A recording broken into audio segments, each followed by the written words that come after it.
Pausa. El nombre Peaky Blinders evoca una imagen poderosa. Habla de trajes elegantes, humo que se arremolina una familia de gánsteres que forjan un imperio con ambición despiadada.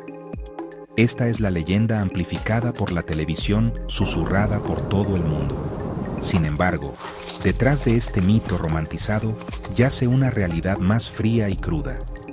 Los Peaky Blinders no eran una única familia dinástica liderada por un cerebro carismático. Eran una colección dispersa de pandillas callejeras, síntoma de la decadencia social en el corazón industrial de Inglaterra. La leyenda que conocemos es una ficción convincente, la verdad es una historia más compleja y sobria. Pobreza, desesperación, la cruda lucha por la supervivencia en un mundo que ofrecía muy poco. El mito más perdurable gira en torno a su nombre. Boinas planas, el tocado distintivo de la pandilla, con hojas de afeitar ingeniosamente cosidas en las viseras.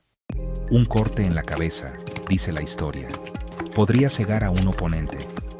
Este es un detalle emocionante y cinematográfico, pero es casi seguro que es una invención. Las hojas de afeitar eran un artículo de lujo, demasiado caras para que los matones las desperdiciaran. Para entender a los Peaky Blinders, primero hay que entender su hogar. Birmingham, a principios del siglo XX, no era un lugar de glamour. Era la ciudad de 1000 oficios, un gigante industrial en expansión, ahogado por el humo y el hollín de innumerables fábricas. El aire era denso, y el cielo estaba perpetuamente gris. La vida para la clase trabajadora era brutal y corta. Hombres, mujeres, niños pequeños trabajaban largas horas en condiciones peligrosas, ganando salarios que apenas evitaban la inanición. Era un paisaje de extrema pobreza, hacinamiento, enfermedades desenfrenadas, un caldo de cultivo fértil para el crimen y la desesperación. En este ambiente opresivo, las pandillas callejeras eran una consecuencia inevitable. Los Peaky Blinders eran solo uno de muchos grupos. Small Heath, Cheapside. No eran una única familia criminal organizada como se muestra en la televisión.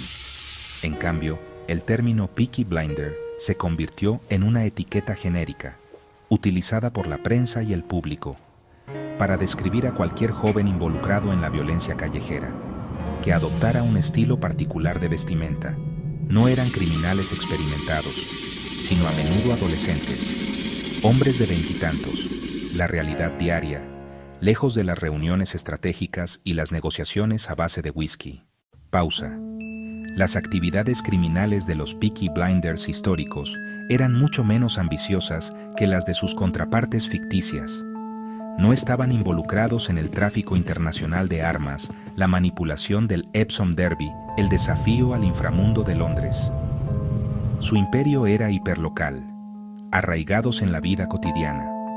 Su principal fuente de ingresos provenía de las apuestas ilegales o pitch and toss, un simple juego de apuestas callejero. Usaban la violencia y la intimidación, aprovechándose de las mismas comunidades de las que provenían. Este no era un camino hacia una riqueza inmensa, sino una forma de ganarse la vida y ejercer control sobre su entorno inmediato.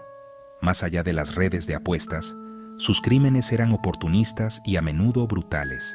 Eran conocidos por asaltos, robos feroces, batallas callejeras con pandillas rivales, como los Sluggers de Cheapside. Los registros policiales de la época detallan sus delitos que incluían desde el robo de bicicletas hasta palizas salvajes. Una de las figuras reales más prominentes, Harry Fowles, conocido como Babyface, Harry fue arrestado por robar una bicicleta. Esto contrasta fuertemente con el mundo criminal de alto riesgo de Thomas Shelby. Los verdaderos Peaky Blinders eran una amenaza pública. Actos aleatorios de violencia y matonismo. Su estilo distintivo. Chaquetas a medida, pañuelos de seda, pantalones acampanados, gorras planas distintivas.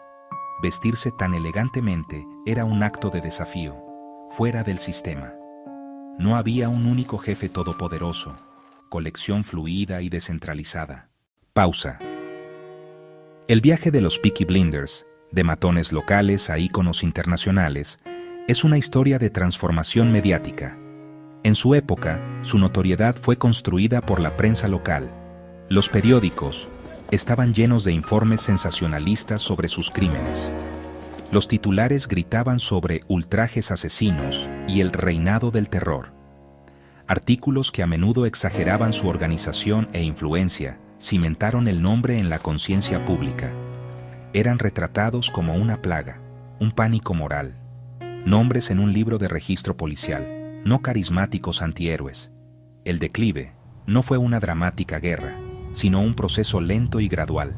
Para las décadas de 1910 y 1920, una policía más estricta, penas de prisión más largas, reformas sociales.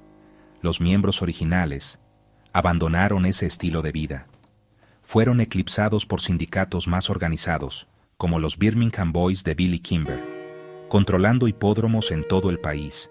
Fenómeno del 19, incapaz de competir en el 20. La serie resucita la historia, pero la cambia fundamentalmente. Toma el nombre, el estilo y el escenario original, y los sitúa en la era posterior a la Primera Guerra Mundial. Fusiona su identidad, creando un híbrido ficticio.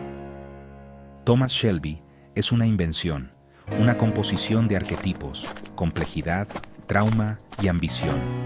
Transforma el matonismo callejero en saga épica, éxito global. Es ficción histórica con un grano de verdad convertido en gran narrativa. Hoy, el legado de los Peaky Blinders existe en dos mundos paralelos: la realidad histórica y el universo ficticio.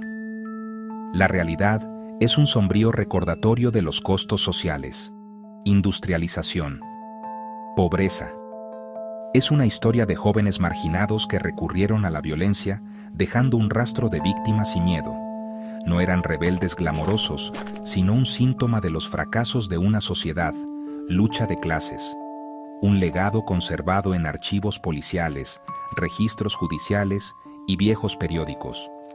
Una historia de advertencia sobre cómo la desesperación puede convertirse en violencia. En marcado contraste, el legado ficticio es uno de estilo, poder y romance oscuro. El programa ha generado un fenómeno cultural global. El corte de pelo Peaky Blinder, la moda de trajes de tweed de 3 piezas, gorras planas, han sido adoptados por millones.